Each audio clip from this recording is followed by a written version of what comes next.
சிங்கம்ஸ் back video போட்டிருந்தேன். எனக்கு அதுக்கப்புறம் கான்ஸ்டண்ட்டாக கண்டினியூஸாக ரெகுலராக வீடியோ போட்டு செகண்ட் இயர் பசங்களுக்கு நிறைய ஹெல்ப் பண்ணணும்னு ஆசை. ஆனால் டைம் கிடைக்க மாட்டேங்குது. ஏதாவது டியூட்டி ஆகிடுது, அப்படி இல்லைனா இந்த மாதிரி ஒரு அன்எக்ஸ்பெக்டட் பெரிய வாய்ஸ் அவுட்டிங் ஆகிடுது. சரி, இப்போ ஏதாவது பண்ணணும். இந்த ஒரு சிலர் மாடல் எக்ஸாம் எழுதுறாங்க. எங்கள் பசங்க மாடல் எக்ஸாம்லாம் முடிச்சுட்டு மெயின் எக்ஸாம் படிக்க ஆரம்பிச்சிட்டாங்க. அப்படின்னு நினைக்கும்போது சரி, நான் செகண்ட் இயர் படிக்கும்போது வந்து எனக்கு தெரிஞ்ச ஒரு ஜூனியர் இருக்கார். அவருக்கு நான் ஒரு ஃபஸ்ட் இயர் டிப்ஸ் கொடுத்தேன். அப்புறம் அவர் செகண்ட் படிக்கும்போது தேர்ட் படிக்கும்போது இப்போ ஒரு கான்ஸ்டன்ட் ஃபாலோ தான் இருக்கேன்.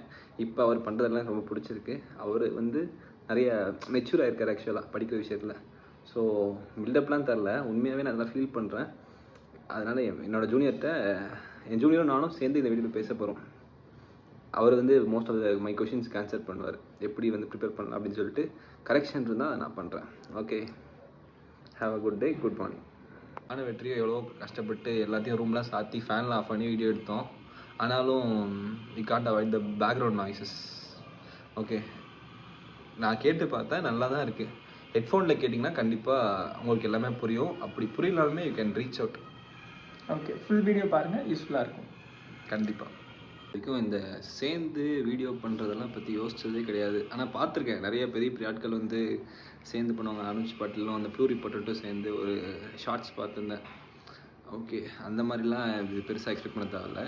We are keeping our things simple. என்னோடய எய்ம் என்ன அப்படின்னா, செகண்ட் இயர் பசங்க எக்ஸாம் எல்லாம் எழுதணும். அதுக்கு என்னால் முடிஞ்ச சின்ன ஹெல்ப். ஓகேவா வெற்றி? ஹலோ, இதுதான் என்னோடய தம்பி, என்னோடய ஃபேவரட் ஜூனியர் வெற்றி. ஓகேவா? இப்போ வந்து நான் வந்துட்டு கொஷின் கேட்பேன். ஓகேவா?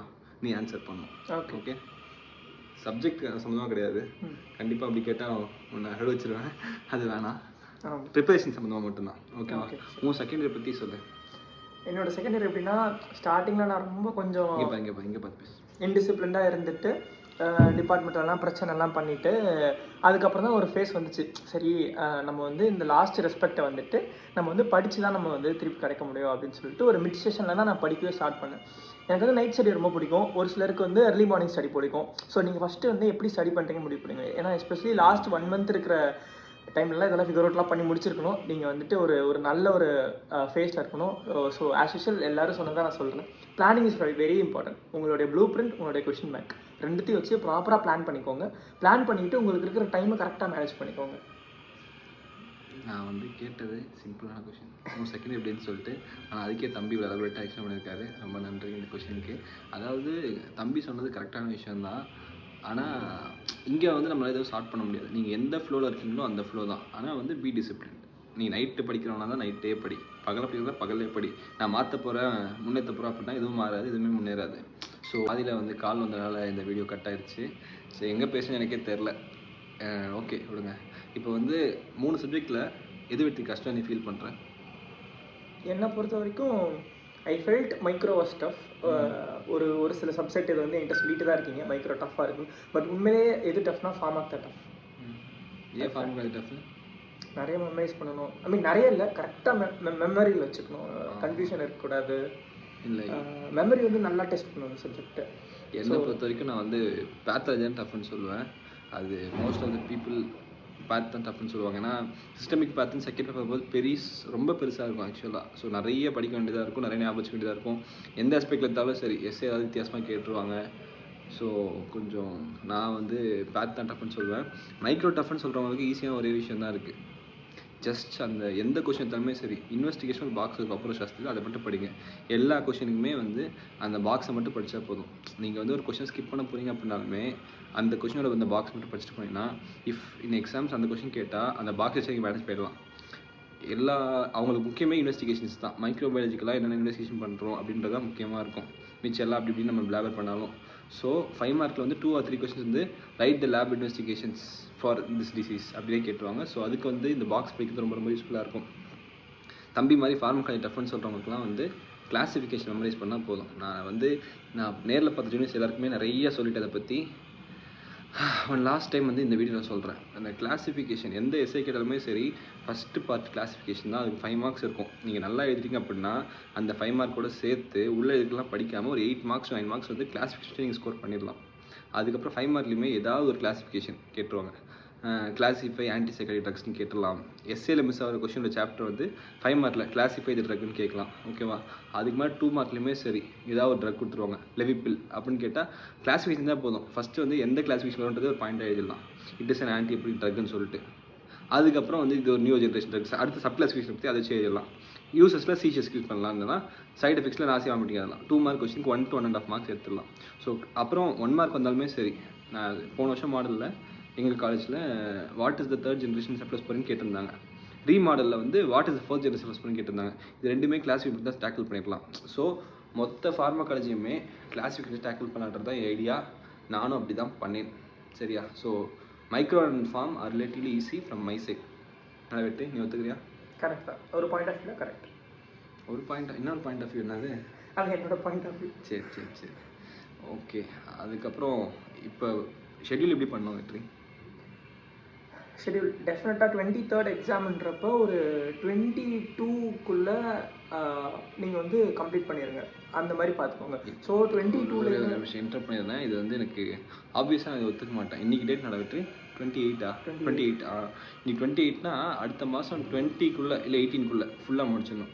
அப்படி தான் ஷெட்யூல் பண்ணணும். நீங்கள் எப்பயுமே சரி நம்ம ஒரு விஷயத்தை எய்ம் பண்ணுறோம் அப்படின்னா அதை தாண்டி தான் போகும். அதுதான் எப்பவுமே சொல்லுவாங்க, நம்ம எக்ஸ்பெக்டேஷன் எப்பவுமே ரொம்ப ஹையாக வைக்கணும். அப்போ தான் மிடில் செட்டில் ஆகும்னு சொல்லுவாங்க. நம்ம 18 பிளான் பண்ணால் தான் 20க்கு முடியும். சரியா? 22 பிளான் பண்ணுறோம் போது பாதியாக நம்ம கிவ் பண்ணிட்டா ஒர்க் அவுட் ஆகுதுல்ல. ஸோ 18 to 20க்குள்ளே பிளான் பண்ணிடணும். 18 பிளான் பண்ணுங்கள், 20ல் முடிச்சிருங்க. ஓகேவா? அதுக்கப்புறம் ரிவிஷன் பண்ணிட்டு எக்ஸாம் போயிடலாம்.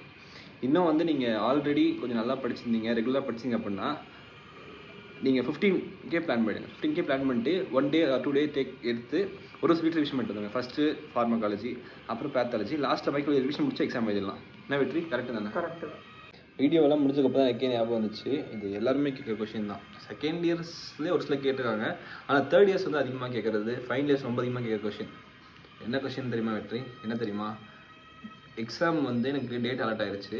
இப்போ நான் மேரோவில் படிக்கிறது பெஸ்ட்டா இல்லை புக்கில் படிக்கிறது பெஸ்ட்டா அப்படின்றது தான் கொஷின். ஸோ கண்டிப்பாக இதுக்கு ஆன்சர் வந்து புக்ஸ் தான். ஏன்னா லாஸ்ட் மொமெண்ட்டில் வந்துட்டு உங்களுக்கு டேரெக்டான ஒரு அப்ரோச் கிடைக்கும் புக்ஸில் படிச்சிங்க அப்படின்னா கொஸ்டின்ஸுக்கு. ஸோ மேரோன்றது வந்து நாலேஜ் கெய்னிங்க்கு it is highly preferable. But வந்து உங்களுக்கு புக்ஸில் கான்ஃபிடன்ஸ் இருக்குது, 1 ரவுண்டில் வந்துட்டு நான் வந்து கொஷின் பேங்க் முடிச்சிருக்கேன், இல்லை 1 ரவுண்ட் நான் புக்ஸில் சாப்டர்ஸ்லாம் முடிச்சிருக்கேன், கன்சிஸ்டண்ட்டாக ஐஏக்கு நான் ப்ரிப்பேர் பண்ணியிருக்கேன் அப்படின்ற பட்சத்தில் you can go for Marrow revision videos if you not done it. So Marrow revision videos வந்து ரொம்ப உங்களுக்கு ஒரு எக்ஸ்ட்ரா ஏஜ் கொடுக்கும், ஒரு ஆடட் ஒரு நாலேஜ் கொடுக்கும். அண்ட் ஆல்சோ உங்களுக்கு எம்சிக்யூஸ்க்கு அது ரொம்ப ஒரு கீயாக இருக்கும். என் சைடில் நான் சொல்லணும் அப்படின்னு நினச்சேன்னா, நீங்கள் கடைசியில் வந்து ஸ்டடி ரொட்டீனையோ ஸ்டடி ஷெட்யூலையோ ஸ்டடி பிளேஸையோ எதுவுமே மாற்றக்கூடாது. ஸோ அதுதான். அப்போ நீங்கள் புக்ஸ்லேயே படிக்கிறவங்க இருந்தால் புக்ஸை வந்து கொஞ்சம் பார்த்துக்கோங்க. அப்படியே மேரோ வேணும்னா பார்க்கலாம். ஆனால் வந்து இட்ஸ் நாட் அட்வைசபிள். நான் புதுசாக மேரோ படிப்பேன்னா வேணாம், கண்டிப்பாக வேணாம். புக்கில் ஓரளவுக்கு படித்து முடிச்சிருக்கேன் அப்படின்னா மேரோ ரிவிஷன் வீடியோஸ் மட்டும் பார்த்துட்டு போங்க. கண்டிப்பாக இது ரொம்ப ரொம்ப யூஸ்ஃபுல்லாக இருக்கும். ஓகேவா? அப்படி இல்லை எனக்கு அது முடியாது, அப்படி நான் பண்ணல அப்படின்னா புக்கை நல்லா படிங்க. கொஸ்டின் பேப்பர் ஆல்ரெடி உங்களுக்கு வந்து internal exam question paper, last இயரோட ப்ரீவியஸ் இயர் கொஸ்டின் பேப்பர்ஸ்லாம் கொஸ்டின் பேப்பர் சால்வ் பண்ணிட்டு எக்ஸாமுக்கு போங்க நீட்டாக க்ளீனாக. இன்னொரு கொஸ்டின் அப்படின்னா, குரூப் ஸ்டடியாக சிங்கிளாக படிக்கிறது பெஸ்ட்டாக? ஸோ உங்களுக்கு வந்து குரூப் ஸ்டடி நீங்கள் ஆல்ரெடி பண்ணுறவங்களா இருந்தீங்க அப்படின்னா, if it feels like if it that is actually working and அது உங்களுக்கு ஹெல்த்தியாக தோணுச்சு அப்படின்னா you can continue the group study. University exam முடிகிற வரைக்குமே அந்த குரூப் ஸ்டடியிலேயே நீங்கள் மூவ் பண்ணலாம். Or else any point of time உங்களுக்கு வந்து இட் டசன்ட் ஃபீல் ரிலி வெல்னா யூர் ஆல்வேஸ் அது வந்து நீங்கள் சேஞ்ச் பண்ணிக்கலாம். You're always free to change. நீங்கள் சோலோ ஸ்டடிக்கு போய்க்கலாம். Because what ever it helps. ஏன்னா அதை ஏதாவது டிசைட் பண்ணிக்கோங்க, டூ இட். குரூப்பு சோலோக்கு நடுவில் வந்து 2 பேர் படிக்கிறதுலாம் இருக்குது. ஆக்சுவலாக இப்போ 2 பேர் படிக்கிற விஷயத்தில் எப்படின்னா, 2 பேரும் பிளான் பண்ணிக்கலாம். நான் இதெல்லாம் படிச்சுக்க, நீ அதெல்லாம் படிச்சுக்கோ, 2 பேரும் டிஸ்கஸ் பண்ணலான்னு சொல்லிட்டு அந்த மாதிரி போகலாம். அப்படி இல்லைனா ஒருத்தர் ரொம்ப நல்லா படிக்கலாம், ஒருத்தர் கொஞ்சம் ஆவரேஜாக படிக்கலாம். இவங்க நல்லா படித்தது வந்து அவங்களுக்கு சொல்லித்தரலாம். ஸோ அதுவுமே ஒரு நல்ல ஒரு இதுவாக தான் ஒர்க் ஆகிற மாதிரி தான் ஃபீல் பண்ணியிருக்கேன். ஸோ அப்படி படிக்கும்போது வந்து நம்ம படிச்சிடும் ஃபர்ஸ்ட் ஆஃப் ஆல். அப்புறம் இன்னொருத்தவங்க சொல்லும்போது கொஞ்சம் கான்ஃபிடென்ட்டாக இருக்கும். ஸோ வந்து நீங்கள் தனியாக படிக்கிறவங்களா இருந்தால் கூட நல்லா படிச்சுட்டு உங்களுக்கு வந்து யாராச்சும் உங்கள் ஃப்ரெண்ட் இருக்கலாம், இல்லை வந்து யாருக்கு வந்து இட் பெனிஃபிஷியல் இருக்கீங்களோ அவங்களுக்கு போய் நீங்கள் வந்து கொஷினாக கேட்டு ஆன்சர் சொல்லலாம். இல்லைனா வந்து டிஸ்கஸ் பண்ணி இந்த ஒரு விஷயத்தை கான்செப்ட் நீங்கள் புரிய வைக்கலாம். இதுவுமே ஒரு அட்வைசபிள் திங் தான். நீ ஏதாவது சொல்ல நினைக்கிறா வெற்றி? இல்லை, ஒன்றும் இல்லை. ஓகே. இது வந்து ஃபஸ்ட்டு டைம் வெற்றி பேசினால நானும் அப்படி தான் இருப்பேன். ஃபஸ்ட் வெற்றி வந்து ஒரு இன்ட்ரோவர்ட்னு அவனே சொல்லிக்குவான். அதனால் வந்து அவன் ஃபஸ்ட் டைம்னால அவ்வளோவா கேமரா பார்த்துலாம் பேசிக்க மாட்டான். சரி, அதெல்லாம் பெருசாக எடுத்துக்காதீங்க. ஓகேவா? யாராக இருந்தாலுமே ஒரு ஷெட்யூல் பண்ணி அந்த ஷெட்யூல் படியே போனால் கடைசியாக ரிவிஷன் பண்ணால் சக்ஸஸ் கண்டிப்பாக இருக்குது. ஓகேவா? எவ்ரி டைம் நான் சொல்கிறது தான், ஃபஸ்ட்டு படிக்க ஆரம்பிக்க அப்படின்னா complete the SA questions first, SA chapters first, அதுக்கப்புறம் 5 மார்க்ஸ். சரியா? இப்போ ரீசெண்டாக நான் பார்க்குற டிஏவில் ஒரு 10 பேர் கேட்டிருப்பாங்க, சார் 1 மார்க் கொஷின் இருக்கா சார், ப்ளூ பிரிண்ட் இருக்கா, 1 மார்க் கொஷின் ஆன்சர் இருக்கா அப்படிலாம் கேட்குறீங்க. நான்லாம் 1 மார்க்கே படிச்சதில்லை. ஃபஸ்ட் இயர்லேருந்து ஃபைனல் வரைக்கும் 1 மார்க் மெட்டீரியல் பெருசாக தனியாக படிச்சது கிடையாது. அப்படியே அந்த இது தான், நம்ம அங்கே கண்டென்ட் படித்தாலே போதும், அங்கேருந்து மிஸ் ஆகுறது, அங்கே இருக்க பாக்ஸ் அதான் 1 மார்க்கை கேட்பாங்க. ஸோ அப்படியே அதை டேக்கிள் பண்ணிடலாம். ஓகேவா? இந்த 1 மார்க் 2 மார்க் வந்து செப்பரேட்டாக இம்பார்ட்டன்ஸ் தராதீங்க, unless until you have a separate material for it. Okay? அதே மாதிரி படிக்கிற விஷயத்துல ரிவிஷன் பண்ணுங்கள். ஒரு புக்கில் படிச்சிங்கன்னா புக் ரிவிஷன் பண்ணுறது வந்து இட்ஸ் நாட் நீடட். இல்லை 2 புக்கில் படிச்சிங்கன்னா 2 புக்குமே அப்படி பார்த்து ரிவிஷன் பண்ணிக்கோங்க. ஓகேவா? இந்த கொஞ்ச நாள் வந்து நீங்கள் படிக்கிறது கண்டிப்பாக யூஸ்ஃபுல்லாக இருக்கும். ஓகேவா? செகண்ட் இயர் தான் என்னை பொறுத்த வரைக்குமே ஒரு டஃப்பான இயராக நான் ஃபீல் பண்ணுறது. நான் out of 4 years second year தான் டஃப்பாக ஃபீல் பண்ணுறேன். இதை நீங்கள் வந்து நல்லா பண்ணிட்டீங்க அப்படின்னா final year be easy for you. நான் வெற்றி எப்படி தானே? கரெக்டு தான். ஆமாம், ஏன்னா செகண்ட் இயருக்கு ஃபைனல் இயருக்கு அந்த அளவுக்கு சரியான ஒரு கோரிலேஷன் இருக்கும், எஸ்பெஷலி பேத்தாலஜி. நானுமே அப்படி தான். நிறைய விஷயத்தை வந்து ஃபைனல் இயர் கேட்கும்போது ஃபஸ்ட் டைம் கேட்குற மாதிரி இருந்துச்சு. அப்புறம் இப்போ ஏதாவது செகண்ட் இயர் புக்கு பார்த்தா இதான் செகண்ட் இயர்லேயே இருந்துச்சா, நம்ம என்ன படிக்கலான்னு ரொம்ப கேவலமாக ஃபீல் பண்ணியிருக்கேன். நீங்கள் அப்படி கேவலமாக ஃபீல் பண்ணக்கூடாதுன்னு நினைக்கிறேன். All the best guys. All the best. தம்பி, தேங்க்ஸ் வெற்றி. ஒரு நான் கேட்ட உடனே ஓகே சொன்னதுக்கு, இல்லை நான் உனக்கு ஓகே சொல்ல விட்டேனான்னு தெரில, அப்படியே வந்ததுக்கு ரொம்ப நன்றி. சரி, தேங்க்யூ கைஸ், பாய். லாஸ்ட்டில் க்ளிம்ஸ் போடுவாங்க, அதுக்காக நம்ம எடுத்துருக்கோம். சரியா? ஏதாவது பேசு. இது ஒரு சவுண்ட் செக் வீடியோ. ஹலோ, என் பேர் வெற்றி, ஃபைனல் இயர் MBBS. அதுவும் தேவைடா, அது ரெகுலர்லாம் பண்ணுறது, நம்ம ரெகுலர் பண்ணக்கூடாது. ஓகே. நானே என் பேர் சொன்னதில்லை, எந்த காரை பற்றி சொன்னதில்லை, சொல்ல போகிறதும் இல்லை. நம்மளுக்கு யாரையாச்சும் நம்ம பற்றி தெரிஞ்சு வச்சுக்கேன், அவங்க ஆட்டோமேட்டிக்காக ரிசர்ச் பண்ணி தெரிஞ்சுக்குவாங்க. அப்படி தெரிஞ்சு நினைக்காதவங்க தெரிஞ்சுக்க தேவையில்லை. என்ன சொல்கிறது? கரெக்டு. முடிச்சதுக்கப்புறம் தானே ஐயோ வீடியோவெல்லாம் முடிச்சு ஐயோ